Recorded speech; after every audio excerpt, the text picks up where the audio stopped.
Join us now from Busan in South Korea is Associate Professor Robert Kelly from the Department of Political Science and Diplomacy at Busan National University. Prof. Kelly, what are the implications of North Korea launching another long-range missile? Sure. Well, they're not good. The further North Korea's range extends, the more states they can threaten. A lot of people worry that North Korean ICBMs are eventually pointed at the United States. That's the ultimate goal, would be to strike the western United States. If so, that would significantly raise the level of paranoia and threat felt by the Americans.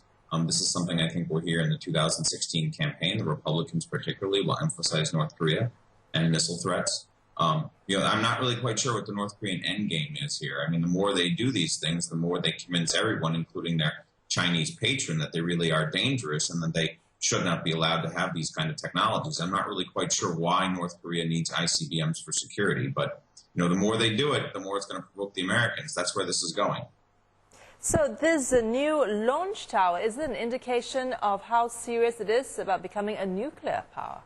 Sure, definitely. North Korea's had nuclear weapons now for almost a decade. They've done several tests. We're almost positive they have functioning nuclear weapons. The next big trick, then, is to actually mount them on a device so you can send them somewhere. Now, the North Korean Air Force, as you might imagine, is obsolete and would be quickly shot down. So no one expects that. So that's why they've invested so much in missile and rocket technology. That's why we have all these launch tests. And this looks like it's going to be the longest yet. It's going to be they're getting close to, they're trying to get to an ICBM, an intercontinental ballistic missile, one that would fly several time zones, which would be a pretty big step. And that's why you get the bigger launchers, the larger erectors and stuff like that. Now Pyongyang is famously secretive. There's so much unknown about the country. So how accurate are these reports on the North's nuclear activities? Yeah, that's always a really big question. But on the nuclear issue, I think we're pretty sure, first of all, because the North Koreans tell us this stuff. The North Koreans are actually quite proud that they have nuclear weapons. They're a very small state with a very small economy, without a lot of the local resources really necessary to do this. They've been under sanction and embargo for a long time, and they still managed to claw their way into nuclear weapons, which is actually fairly remarkable, right?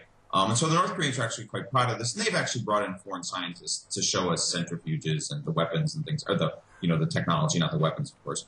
But we're pretty sure. I mean, we don't know for 100%, but South Korea's also got pretty good intelligence when it comes to the really big threats from North Korea. So I think we're about 90% positive that this is a real nuclear. This is a real nuclear missile test coming up. All right. Now, Pyongyang has said it is not interested in a similar nuclear deal like that of Iran. So what can possibly entice the country back to the negotiating table?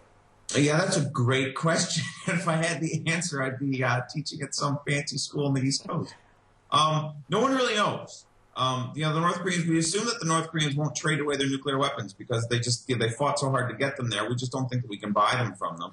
People have floated that idea. There is the possibility that, you could recognize North Korea. You could actually sort of accord North Korea an embassy and let them, open an embassy in the United States and, Japan and China and stuff like that, South Korea. That would be a big deal. But, the North Koreans have told us repeatedly that they will not give up nuclear weapons. Kim Jong-un gave a speech about a year or two ago, in which he said, North Korea's nuclear weapons are the life of the nation.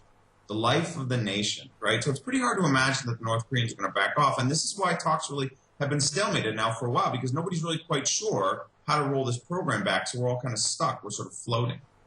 All right. Prof. Kelly, thanks for those insights. Professor Robert Kelly there from the Busan National University.